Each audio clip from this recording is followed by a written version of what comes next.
Boa noite a todos e a todas. Queria agradecer o privilégio do convite, tantas pessoas maravilhosas. Eu tive a felicidade de chegar mais cedo, então pude ir encontrando um a um. Né? Às vezes, quando você chega num lugar, já estão todos sentados ou todos. Mas eu vi uma coisa muito bonita aqui. Eu vi uma amizade genuína entre as pessoas, uma alegria de viver, alegria de fazer, alegria de dar o seu tempo, dar o que você tem de melhor, seja a sua habilidade, né, na gestão, seja a sua habilidade na medicina, na comunicação, no empresariado, ou na identificação de uma pessoa para que ela possa se ver no espelho, se apresentar socialmente. É realmente maravilhoso, né? Quando a gente encontra pessoas que tiram uma parte do seu tempo para isso. E eu me dediquei ultimamente a estudar alguns aspectos moleculares e imunológicos da gentileza. Saiu uma entrevista que foi feita pelo AC Camargo do poder da gentileza, que faz com que gere outra gentileza. E aí, logo que eu cheguei, a senhora que é japonesa, sua Graça, Dona Iracema, falando do Japão, de que as coisas no chão não ficam sujas, a gentileza de você cuidar, ou quando eles vieram aqui para o jogo de futebol, pegaram tudo, né, levaram embora, cuidando, e esse cuidar, né, que na realidade você sente quando ele existe, desde criança, a forma como a mãe cuida, ou o pai, ou mesmo quando a gente não tem tempo, né? Quando nós estamos aqui conversando, eu não vou citar com quem, porque eu fui conversando, coisas que são, às vezes, até meio pessoais.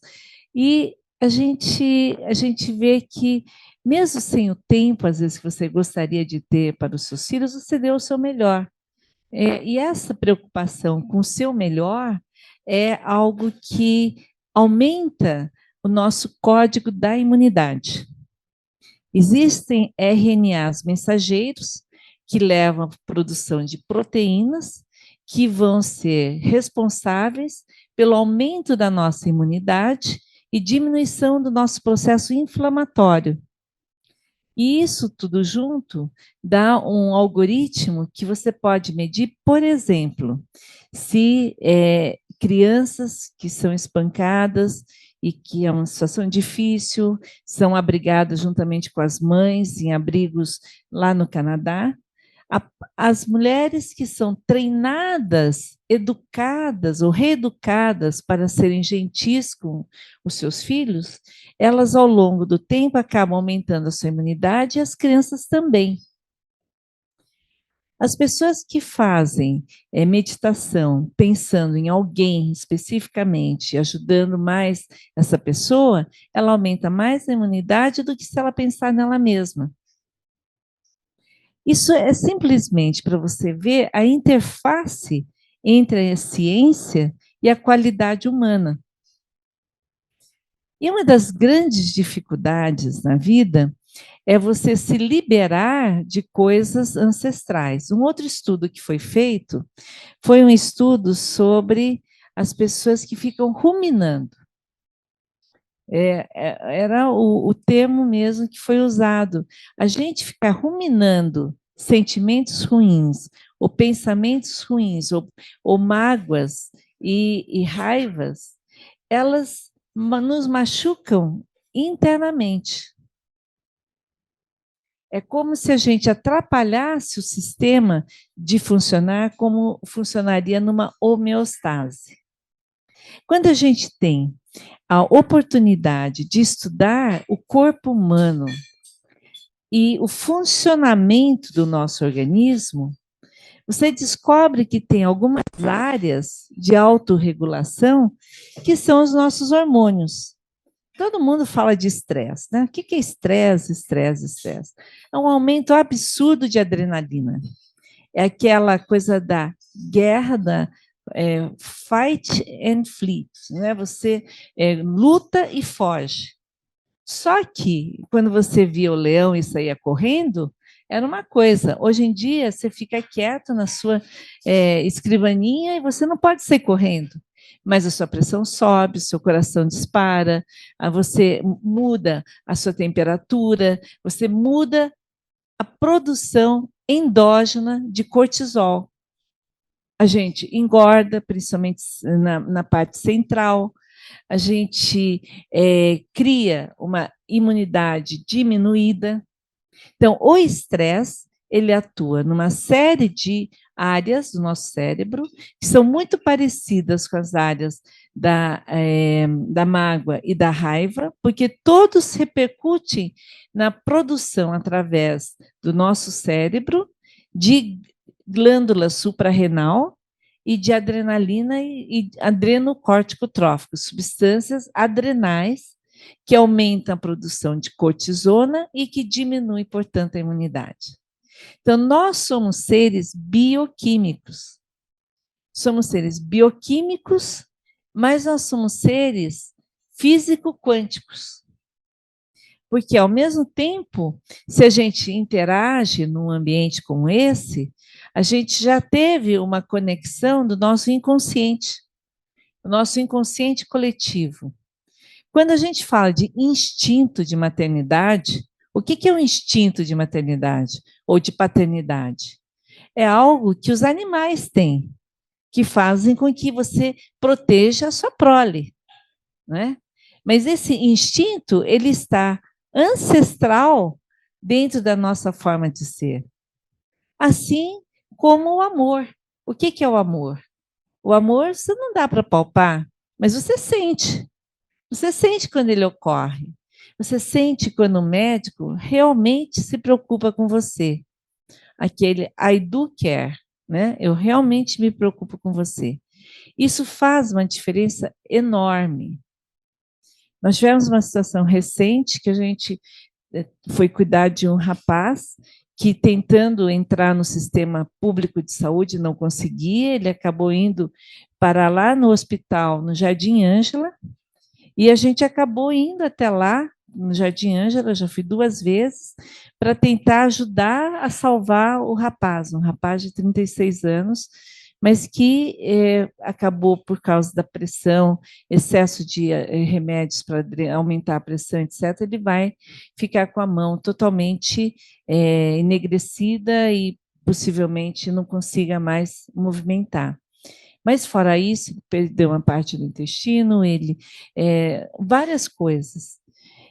E eu confesso que eu saí de casa às 6 da manhã no domingo, porque era um jeito mais fácil de chegar num lugar tão longe, sintonizada com aquele momento, mas em gratidão.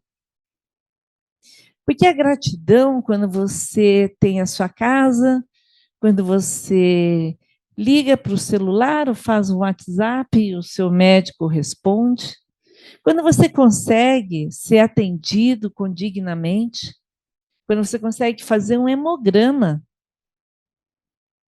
Então, a gente se esquece das coisas simples da vida. E, de verdade, aquilo que é essencial, né, é invisível aos olhos.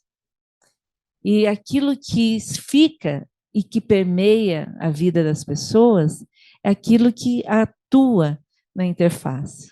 E aí, conversando aqui com o nosso presidente, eu estava falando, bom, nós estamos organizando um sarau litero-musical para o dia 19. E aí hoje eu vi tantas dificuldades que eu pensei, talvez eu não devesse fazer. Imagina, mais um sarau, no meio de toda a confusão, todo mundo, né, que tem tantas atividades, tem gente que tem 2, 3, hoje eu tinha mais 2 ou 3 compromissos, parece que todo mundo quer se encontrar, né, antes do final do ano, então fica aquela confusão. E aí ele me falou uma coisa interessante. O que você falou? Fala para mim. Não, eu pedi para refletir se todas as dificuldades que tinham para se realizar esse evento, a pergunta a fazer para Deus era o seguinte, que é para si mesmo. É importante, é interessante para quem vai ver? Se for, os canais se abrem. Aí, olha, se eu fosse pensar no que nós receberíamos de reconhecimento, porque vai ser pequeno, não vai ser grande, né? Vai ser mas um lugar maravilhoso, que é lá no National Club, né? Eles ofereceram. Se eu fosse pensar nas poucas pessoas que viriam, talvez realmente não valesse a pena. Mas, olha, quem já pensou em ajudar de alguma maneira? O Marcos Pontes falou que vai mandar um vídeo, o Ives Gandra vai falar uma poesia para a mulher dele, para a dona Ruth, que ele fez haikais. Rogério vai ser o cerimonialista. Eu não sei se a sua companhia de cerimonial vai vir mesmo, mas se ela vier, vai ser uma pessoa muito exuberante que já se ofereceu para vir. E aí eu estava desarticulando tudo isso, pensando nas dificuldades. E será que o doutor Ives vai poder falar muitas outras poesias em outros momentos? E naquele momento que a gente tem uma chance única de estar ouvindo? Então, já que não tem muita gente que queira vir, eu queria convidar vocês todos para virem, porque eu acho que eu vou retomar, porque eu fiquei conversando com as pessoas, todo mundo me desestimulando. Falou, não, doutora, faz outro ano, faz. Mas tem coisas que são únicas. Eu estar aqui hoje dependeu de quantos encontros, né? De vocês conversarem, de não sei o quê, de vocês estarem aqui hoje. Então, quando a gente vê o que está por trás de toda a rede de argamassa da qual é feita o ser humano, do que é feito o universo, a gente percebe que tem uma inteligência que se conecta acima de tudo e de todos e que nos traz em conjunto através dessa essência grande que é o amor. Eu queria somente falar algumas coisinhas que às vezes as imagens elas falam mais do que 1000 palavras. Nós temos um curso que a gente quer fazer sobre o Código da Imunidade e da Saúde, para que as pessoas aprendam sobre o que fazer para serem mais saudáveis, mas que aprendam também tecnicamente, mas que mudem, não só aprendam, façam. E aqui a gente pode resumir em algumas coisas que, sabe aquele exercício que você queria fazer e que você nunca começou? Aquele vício que você gostaria de deixar e que você não deixou até hoje? Ah, mas eu já estou velho, para que eu vou mudar? Não, é porque daqui a gente vai viver até os 120 anos. Então, como é que a gente vai fazer nos próximos 40 anos? Então, vamos fazer a nossa parte. Mas, além disso, existem algumas coisas que são muito conectadas com. Como é que eu passo? Nós temos um mecanismo dentro de todas as nossas células que é o DNA. Né? O DNA a gente conhece, tem aquela fitinha que traz a memória de tudo aquilo que nós somos. Mas uma coisa que pouca gente sabe é que existe algo que interfere na forma como o DNA vai se expressar. O DNA de todas as suas células é igual, mas cada célula é diferente. Por quê? Porque ela tem um imprint e uma das coisas que acontece é a epigenética. Ela enrola, nós temos algumas proteínas, que são as histonas, por exemplo, que enrolam o DNA e não deixam aquela parte ser lida. Então, a hora que está sendo feita a leitura do DNA, ele passa por cima daquele pedaço. Então, ele silencia uma parte do gene. E isso é dinâmico, dependendo do que você come, do que você sente, do que você pensa, da temperatura. Se você está no hemisfério norte, se você está no hemisfério sul, teve um monte de gente que saiu viajando aqui, num monte de lugar, né, que me contaram ali das viagens. Você vai ter uma diferença na epigenética dos seus genes. Tem uma outra coisa, pasme, toxicidade financeira altera a sua epigenética. Se o seu avô, se o seu bisavô passou dificuldades, passou fome, passou frio, você já entra com aquela carga e que altera a forma como os seus genes vão se comportar. Qual é o poder que nós temos de mudarmos a epigenética? Através da alimentação, da meditação, da alegria de viver, da expressão de novos elementos epigenéticos positivos. Então, a gente é capaz, sim, de regenerar. E tem coisas muito interessantes, como, por exemplo, a ozonioterapia, que aumenta o oxigênio, o aumento do oxigênio, a câmara hiperbárica, aumentam a capacidade de regeneração dos telômeros, que é a regeneração dos cromossomas, e que altera também essa epigenética. Então, é algo muito interessante, porque hoje a gente fala de um organismo epigenético. Mas o que é isso que faz um imprint? Então, algumas filosofias chamam de corpo etérico, de corpo causal. Outros acham que isso nasceu do nada, que não tem, que não existe. Mas eles veem o resultado.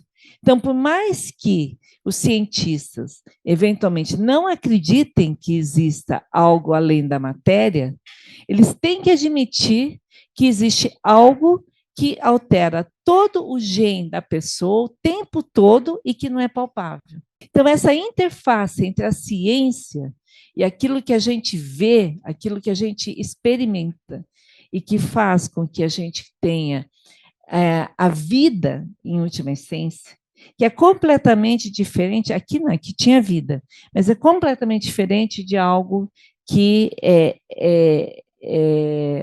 sólido, né? A dinâmica da vida, ela depende de múltiplos fatores. Então, quando eu me alimento, eu procuro me alimentar da energia dos alimentos. Por isso que eu, pessoalmente, não gosto de micro-ondas, porque eu acho que o micro-ondas, ele atua, ele aquece, mas ele inibe essa energia vital. Eu não vejo essa energia vital tão forte nos alimentos que passam pelo micro-ondas. Por isso que eu gosto de alimentos frescos, naturais, orgânicos, porque eles retêm algo da natureza que, eventualmente, ao entrar em sintonia com o meu organismo, eles vão me trazer mais possibilidades de eu despertar dentro de mim uma coisa chamada funcionamento automático. Alguém aqui está falando para o coração? O coração bate 80 a 100 vezes por minuto? Ah, mas alguém está cuidando disso.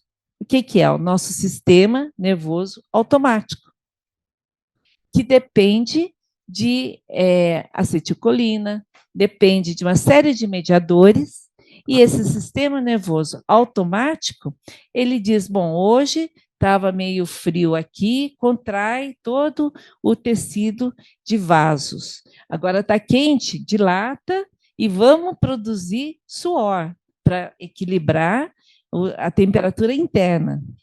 Ele fala o seguinte: coração bate, pulmão respira, intestino funciona, estômago metaboliza, faz a digestão, produz saliva quando você pensa em limão, né? Todo mundo, está vendo? Mas se eu falar para você, não pense em limão, você também saliva. O nosso cérebro não reconhece o não. Isso é uma coisa de neurolinguística. Então, se você fala, eu não vou sentir dor, eu sinto dor, o cérebro pensa, eu vou sentir dor. Então, a gente tem que ser sempre positivo nas nossas afirmações internas, para que a gente tenha o melhor também do nosso cérebro. Uma outra coisa importante é isso. Nós temos ali, cada remédio, ele é processado de uma maneira diferente em cada pessoa. Isso é mais fácil de ver com o vinho ali, que quem é que trouxe o vinho, que sabe tudo de vinho, pronto, aí, né? Então, mas você pode dar a mesma quantidade de vinho, qual é o seu nome mesmo? Carlos. Você pode dar a mesma quantidade de vinho para todo mundo? Não, vocês sentaram me dar vinho, eu não aceitei, porque se eu tomasse vinho, eu não conseguia falar aqui. Existem pessoas que têm enzimas para vinho e outros que não têm para álcool. Existem pessoas que para penicilina vai demorar o dobro do tempo que para outra, que é o metabolizador rápido. Pode ser que quem tome anestesia para dente precise de 1/3 de uma ampolinha para ficar anestesiado durante o dia inteiro, que é o meu caso. E pode ser que você. E aí você tem um choque quando você vai fazer uma anestesia normal, a pressão cai, etc. Então, a medicina personalizada e de precisão, ela identifica quais são as enzimas do fígado que metabolizam qualquer remédio. Existem CYP2D6, CYP3A4, citocromos, mas existem outras centenas de enzimas. Cada remédio vai ter um metabolismo diferenciado. E pode ser que a dose de anticonvulsivante sua seja diferente do outro, e a do coração poderia estar causando hemorragia na outra pessoa. Então, num futuro muito breve, porque eu, por exemplo, na minha área de câncer, eu já faço isso sempre que eu posso, eu estudo o metabolismo das pessoas antes de eu escolher o remédio, porque isso vai diminuir a toxicidade. Então, existe essa oportunidade da gente reconhecer esse tipo de situação para cada pessoa. E hoje a gente fala de alvos moleculares. Tudo acontece dentro do nosso corpo a partir de receptores e proteínas que vão se grudando. E essas proteínas circulam no corpo, mas se a célula tumoral tiver um receptor de HER2, ela vai crescer, ou se ela tiver uma mutação, ela nem depende que a proteína ande por aí. Ela vai crescendo, ela se ativa, e você pode fazer parte do tratamento que use anticorpos, que são formados em laboratório, para atacar como mísseis teleguiados. Eles vão e destroem determinadas células que não deveriam estar lá, sejam elas tumorais, sejam elas autoimunes. Hoje em dia, você vê muita gente tratando de reumatismo, de lúpus, de enterocolites, Crohn, etc., com anticorpos que diminuem fator de necrose tumoral, interleucina 1, interleucina 6, que com isso diminuem a inflamação. Então, esses anticorpos, eles são criados a partir de, na época, em placas de Petri. Eu morei na Suíça em 1983. E aí eu ia no laboratório de imunologia de Basel e tinha 2 prêmios Nobel, o Kerr e Milstein, que descobriram esses anticorpos monoclonais. E na época ficavam em galões de nitrogênio líquido. Eu pensei, isso nunca vai chegar em lugar nenhum. E hoje, em vários frasquinhos, você tem os anticorpos monoclonais andando pelo mundo. E se você consegue fazer dosagem de enzima imunoensaio, de HIV, sorologia de hepatite, de sorologia de citomegalovírus, de dengue, é porque você tem anticorpos monoclonais treinados para isso, específicos para isso. A gente tem uma utilização de tecnologia, imagina o que é isso, né? Teve era um quadrinho do Flash Gordon, ele chamando a nave, né, com um negócio que hoje seria um celular, né? Mas não existia. Olha o que nós fizemos durante a pandemia. Quantas pessoas eu atendi online? Pessoas dentro das suas casas, dentro das suas fazendas, distantes, nos Estados Unidos, na Europa. Nós treinamos 35 mil médicos durante a pandemia. É uma coisa impressionante a tecnologia de informação e que se banalizou. A gente passa a lidar com isso como se fosse a coisa mais normal do mundo. Mas essa tecnologia, ela foi melhorada. A gente hoje coloca um payload, coloca uma substância tóxica em quantidade mínima, uma ricina, um pouquinho de químio no anticorpo. Aí ele vai como um míssil teleguiado, gruda na célula à distância, que nem aquela árvore de Natal ali. É como se aquelas bolinhas fossem os alvos. Aí ele gruda ali dentro, a árvore engole e ele destrói de dentro para fora. Isso já é feito em câncer de mama em alguns tumores triplo negativos, em outros tumores HER2 positivos. Você depende do tipo de proteína para você poder fazer, mas também eu trouxe aqui livros de câncer de próstata, que a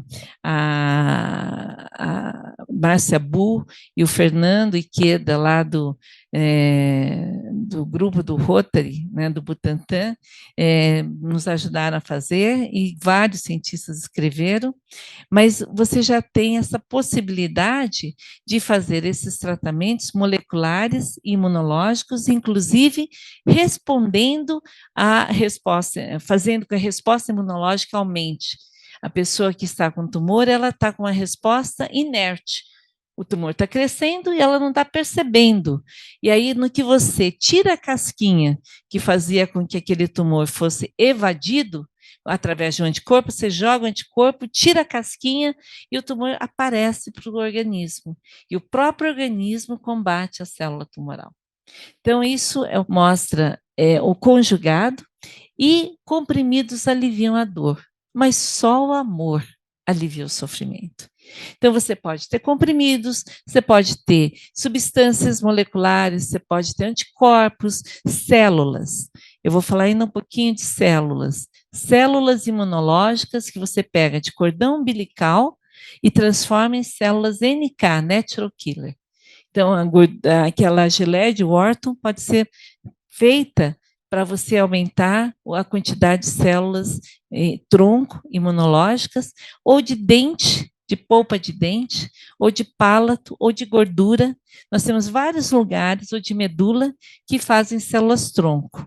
E você pode fazer dessas células tronco células imunológicas e fazer com que o organismo possa receber uma defesa específica, que é o caso dos linfomas e leucemias, mas também a gente quer desenvolver no Instituto Nise Yamaguchi, nós queremos desenvolver novas pesquisas para o desenvolvimento, tanto de células tronco, para que crianças possam melhorar a paralisia cerebral, ou AVC possa melhorar, ou que a gente possa ter também a produção de células imunológicas contra tumores, que você educa a célula, coloca uma enzima e faz um ganchinho na célula, e aí ela sai procurando a célula tumoral. Então, que a gente possa jamais causar dano ao paciente, e a compaixão, né, que é compaixão. A compaixão é você se apaixonar pela pessoa que está ali e trazer o seu melhor com toda a sua essência para que ela possa também ter mais vida e mais qualidade. Então, que a gente reconhece que as nossas palavras podem ferir muito, e que o médico que é vocacionado, ele precisa, em primeiro lugar, gostar de gente. Não tem jeito. Você tem que gostar de gente. E a outra, você tem que viver o momento presente, tem que estar ali também presente. E o médico, como ele é ser humano integral, ele vai ser muito mais inteiro, ele vai ser muito mais útil e mais hábil, né?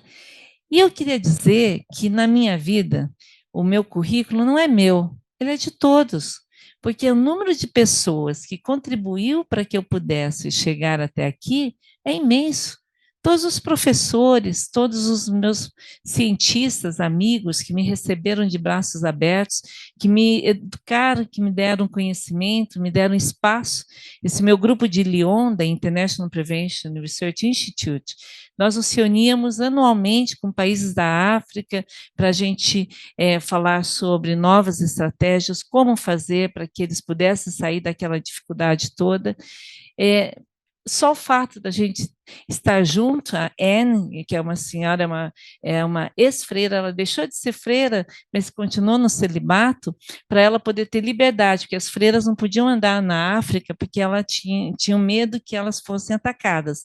Então, ela deixou de ser freira para poder andar na África, ela é inglesa, e ela está com quase 90 anos, e nós tivemos uma reunião essa semana retrasada, e ela ainda falando de cuidados paliativos para a dor na África. Então, pessoas assim nos inspiram. Eu queria, através dessa oportunidade que eu tive de estar com vocês, trazer essa vontade de viver. Você pegar a sua vida na mão, você ter realmente gana de vida e trazer isso para as pessoas. Não é aquela coisa, como está? Tudo bem, mais ou menos. Não, não é mais ou menos. Como está o dia? Se não está bom, como vai ficar? Vamos tentar nos direcionar, vamos tentar encontrar a nossa vocação, melhorar a essência. Aqui, que maravilha, essa educação do camp aqui para os jovens, feiras de profissões, né, educar para o primeiro emprego. Gente, isso é de uma grandiosidade, porque a hora que você coloca uma pessoa no rumo certo, dali ela vai. Né? Mas a gente não pode esquecer que elas precisam de inspiração. E eu tive, há uns anos atrás, uma situação com jovens que queriam ir para a Suíça para mudar o mundo. Eles eram da escola do meu filho, e no final do ano eles estavam ali fazendo docinhos, tal, para conseguir dinheiro, porque eles iam para um congresso de somos todos parte do mesmo panorama. E aí eu dei uma passagem de milhas, o meu ex-marido deu outra, e quando eles falaram que ou iam todos ou não ia nenhum, eu achei muito bonito, né? Vamos fazer para que eles possam. Aí chegou, depois das férias, eles tinham conseguido 5 ingressos, 5 passagens, e a classe tinha 26 alunos. Aí começou uma briga. Bom, quem vai? Vou eu que trabalhei. Bom, você trabalhou porque você quis. Na realidade, não era aquela história, ou vão todos ou não vão nenhum, ou não vai nenhum. Aí eu entendi que se eles perdessem a capacidade de sonhar, eles estariam perdidos para sempre.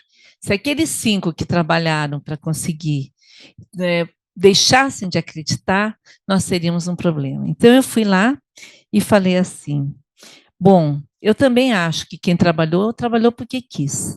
Quem não trabalhou, não trabalhou por quê? Porque não acredita que seja possível, porque acha que é uma baboseira querer mudar o mundo, porque o que aconteceu? Então, eu gostaria que vocês fizessem como Rainer Maria Rilke fez em Cartas a um Jovem Poeta. O Rainer Maria Rilke era um poeta alemão muito famoso, daí veio um rapaz e falou assim, como é que eu faço? Eu quero ser poeta, mas eu não sei. O senhor vê a minha poesia aí, vê se é boa o suficiente para eu poder ser poeta. E você está perguntando para a pessoa errada, não é para mim que você tem que perguntar. Você tem que ir para o escuro do seu quarto e perguntar: eu quero ser poeta? Eu quero fazer da poesia minha vida? Eu morreria se eu não fizesse poesia? Se você responder que você quer ser poeta, você quer fazer da poesia a sua vida, vá e faça. Então, isso é uma coisa tão essencial. Eles foram, eu falei, então vocês vão para casa e cada um vai me escrever uma cartinha. E eu quero saber se vocês querem, o que vocês querem. Todos queriam ir, mas eles não acreditavam que era possível. Então, eu falei, então vocês venham para minha casa, tragam seus pais, eu vou fazer uma pizza, que eu vou contar para eles que os filhos querem mudar o mundo. E aí nós fizemos a reunião, mais uns 3 já deram a passagem.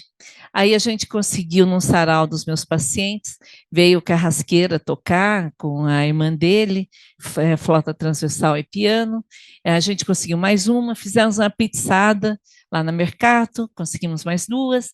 Eu liguei para o presidente da Rocha, ele me deu 5 passagens para os meninos, porque era na Suíça, e eles foram tão empoderados que eles foram a sensação do Congresso e que o resto do povo dava dólares que sobravam para eles, eles voltaram e ainda conseguiram pagar uma. E aí, alguns pais queriam de volta. Então, você vê a história. Eu falei, não, esse dinheiro já foi, a gente vai fazer um evento. Eu fui lá na Fiesp falar com o Piva, e nós vamos fazer um evento para jovens que não foram. E esses meus jovens, sentados lá na diretoria, para organizar e não sei o quê, e hoje eles estão CEOs de empresa, hoje eles estão no mundo. Então, assim, você não tem noção do que, às vezes, uma coisa que você fez para alguém, o que aquilo vai reverberar e o que aquilo vai multiplicar. Então, como a gente não consegue enxergar o panorama inteiro, a gente tem que estar firme em cada posição. E eu agradeço a inspiração, porque eu acho que realmente é muito bom quando você não perde a vontade de sonhar. Então, eu desejo aos senhores que sonhem muito, que realizem, que amem, que façam com alegria, que vivam com plenitude e que não se esqueçam de se cuidar. Porque, em essência, se a gente não se cuidar, a gente vai ter que ser cuidado. E é muito melhor a gente ser aquele que oferece e não aquele que é ajudado. Então, vamos fazer o nosso papel necessário para que a gente possa ter saúde. Todo mundo sabe quais são as coisas que precisam ser feitas na sua própria vida. Faça um exame de consciência, estabeleça mudanças, metas. Ano novo é sempre bom, né? A gente tem um monte de coisa para fazer, mas que seja realmente um ano novo bom. E eu tive uma vivência que era no ano de 2019, em que eu estava na igreja, na Missa do Galo, à meia-noite, no dia 24, e de repente eu me vi em cima da igreja e tinha uma decisão se tudo aquilo que a humanidade tinha feito de bom poderia diminuir o sofrimento do que viria. E eu não sabia o que viria, mas foi antes da pandemia. Então, aqueles sentimentos bons que a gente tem, eles contam no conjunto que os anjos utilizam para formarem as inspirações para a humanidade. Eles contam para que a humanidade sofra menos. Às vezes você pensa, mas por que eu vou ser bom se o outro não é? Não importa, porque esse conjunto de seres humanos maravilhosos faz com que a humanidade seja melhor. Então, que a gente possa celebrar a vida realmente com muita alegria, com muita sabedoria, que a gente possa aprender uns com os outros em cada minuto, em cada segundo, com muita humildade e muito agradecimento. Então, com toda a gratidão, eu desejo a todos uma bela vida nos próximos anos e que sejam muitos. Obrigada.